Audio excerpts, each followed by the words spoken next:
Hi there and welcome back to Clarkenomics. In this video, we're going to continue our discussion of fiscal policy by talking about some of the rewards of fiscal policy and also some of the challenges associated with creating it. So to start off with a reward, one of the best rewards of fiscal policy is something called the multiplier effect. And it's a pretty simple idea. It's the idea that a dollar spent by the government increases aggregate demand by more than just a dollar. So when we talked about expansionary fiscal policy, we mentioned that that's going to increase the sum of consumer spending, investment spending, and government spending and push aggregate demand to the right. And the government does that to decrease the unemployment rate, to boost real GDP. But the good news is, to get the effects that they want, the government doesn't have to spend as much money as they might think because of this thing called the multiplier effect. So what we're going to do is we're going to do this in a little bit more detail with an example to get a sense of how the multiplier effect actually works. All right, so follow the dollar, right? A dollar is never just spent once. It gets spent over and over again, and that is true when the government spends money as well. So let's imagine that the government, as part of expansionary fiscal policy, decided to spend $2,000 on education. Now, what could that look like? That could look like a lot of things. They could be buying new desks, new Chromebooks, whatever. But let's imagine that I'm involved here. So the government spends $2,000 on education by paying Mr. Clark for his work. Maybe they need to increase my hours or something, but long story short, I'm getting paid $2,000 more dollars by the government. So that's the important thing to remember here.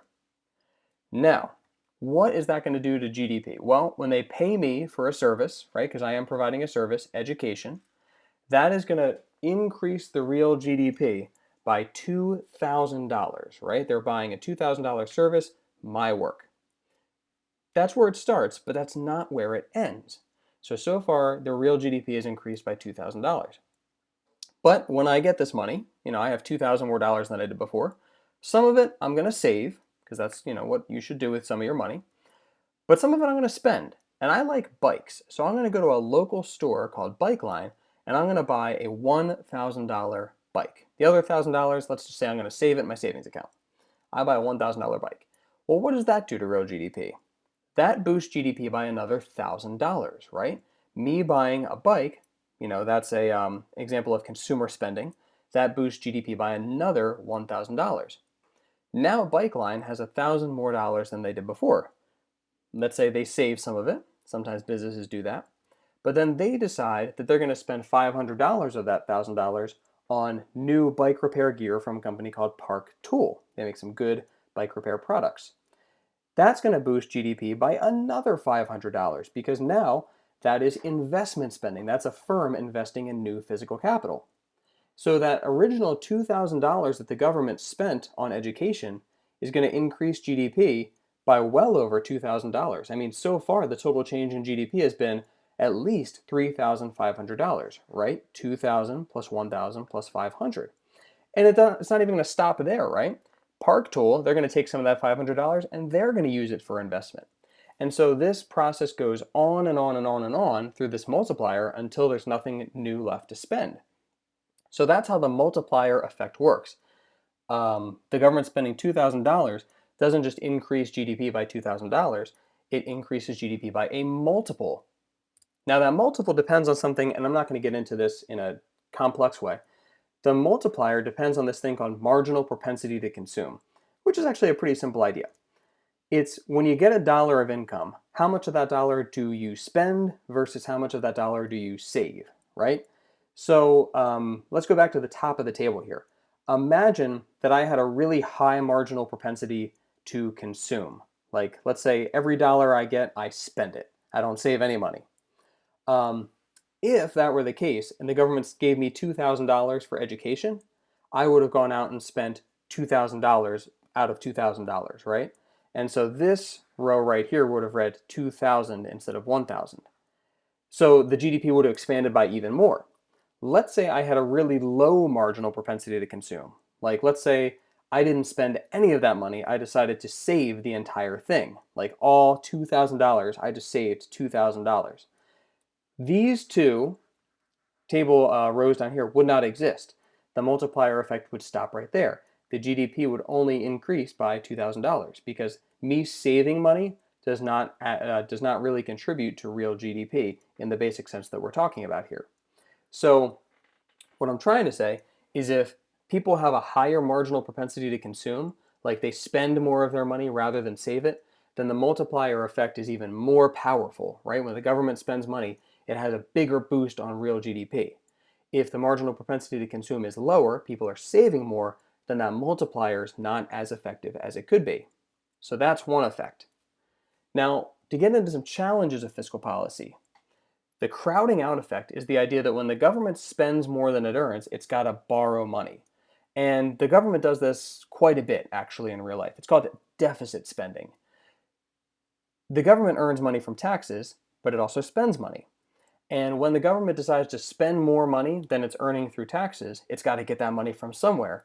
So the government borrows money. And we'll get into that, how that actually works later. But long story short, when the government borrows money, it borrows it from financial institutions, from banks essentially. And what that does is it makes it harder for households and firms to borrow money. So this is a little complicated, but I'm going to simplify it as much as I possibly can here. So why does the government borrowing make it harder for households and firms to borrow? Well, one, the government gets priority because it's the government, right? It's this giant behemoth that gets priority over individual consumers and individual firms. The government has a very good credit rating, meaning they're very likely to pay their loans back, and they're just the U.S. government. So there's that. Two, when the U.S. government borrows money for deficit spending, it's not borrowing a few cents here or there or a few dollars here or there. It's borrowing massive, massive amounts of money. So much money that it actually causes market interest rates to rise. And again, the dynamics of how that happens are beyond what we're going to talk about here, but let's focus on the effects of this. When the government is crowding out firms and households from borrowing, that means that firms don't borrow as much. If they're not borrowing as much, they're not investing as much, right? If firms are crowding out households, households aren't borrowing as much, which is going to decrease consumer spending on things like new homes, on things like cars, right? If borrowing is more expensive for firms and for households, well, they're not going to borrow as much money, which means they're not going to spend as much money. Think about why we're talking about this in the context of fiscal policy and aggregate demand and stuff. If consumers and firms aren't spending as much money, that's going to decrease aggregate demand. Now let's remember why the government was spending all this money to begin with. The government was spending all this money to push aggregate demand to the right. But in crowding out some households and some firms, that's going to limit the effectiveness of expansionary fiscal policy if those entities are getting crowded out. So that's the crowding out effect. Now, one of the biggest challenges of fiscal policy and getting it right is the timing is everything, right? You don't want to use expansionary fiscal policy when the economy is here, and you don't want to use contractionary fiscal policy when the economy is here. You have to time it right. In other words, you don't want to boom the booms and bust the busts. Don't make good times too good, and don't make bad times too bad. Now, there's a delay with all types of government policy, but there's two types of delay we talk about specifically when we talk about economic stuff here. So the first is inside lag. Inside lag is waiting for the data to come in. Again, I'm making this video amidst lockdown and the coronavirus, and we know that things are bad right now, and every commercial on television keeps telling us how bad things are. It's kind of annoying, but I digress. The government data is slow to come in, right? The unemployment rate hasn't risen that much yet because all of this stuff takes time to collect, right? So inside lag means you have to wait for the data to come in. Once the data is in, the government has to diagnose the problem. They have to look at the data, analyze the data, and say, all right, what's the situation? What do we need to do? Then they need to create fiscal policy, right? They need to come up with how much money are we going to spend? How much are we going to tax? All those different parts of, the federal budget. And then they have to pass the policy. And again, when one political party controls both Congress and the executive branch, that's not terribly difficult. But a lot of the times these days, you have Congress controlled by one party and then the White House controlled by a different party. And there's a lot of disagreement. So these policies take a very long time to pass. Even with like the CARES Act, for instance, right? That was the first round of what we call stimulus spending from the government in response to coronavirus.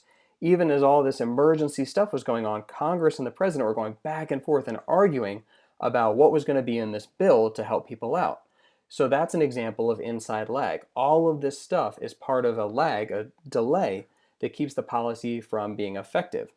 Now, once we go through all these steps of inside lag, getting the data, diagnosing it, agreeing, passing, then there's something called outside lag. And this is simple. This is the time it takes for the policy to have its effect, right? So, once they agree on a budget, how long does it take for real people to actually start feeling the effects? A good example again would be with like the CARES Act and the coronavirus bills. Once they decided what to do, the effects were felt pretty quickly, right? Once Congress and the president passed this bill, I know I got a check for $1,200 within a matter of a couple of weeks, right? So that's the outside lag, the time it takes for once we decide we're going to do this, for people to start feeling the effects of the fiscal policy. So typically speaking for fiscal policy, the inside lag is pretty long and the outside lag is relatively short. If the government raises your taxes, you'll probably feel it pretty quickly. So there you go. Now, as I've alluded to earlier, one of the toughest parts here is politics, right? There's so many disagreements between the various parties needed to craft the federal budget. There's so many things they could disagree on, but like one of them is just size, right?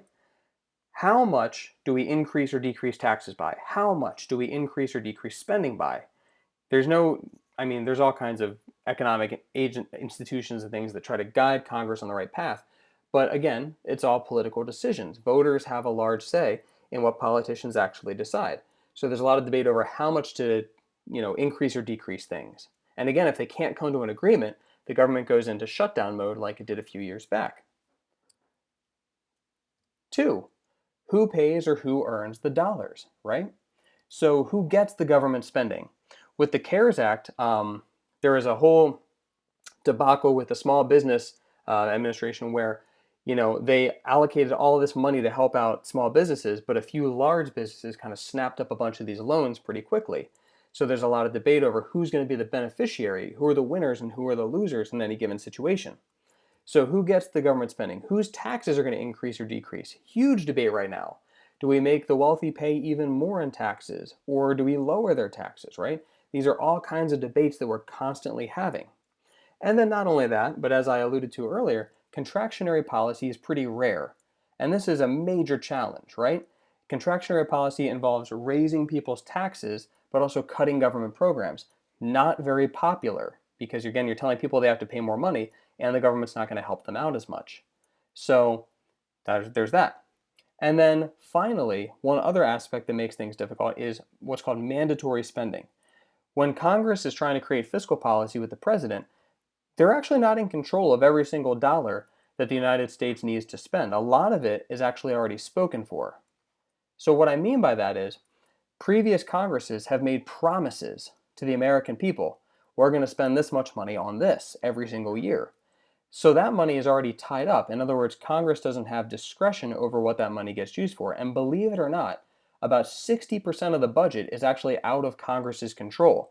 So all these big fights that are happening between the president and Congress are only over about 40% of the budget and the money that's available to actually spend on things they want to spend it on.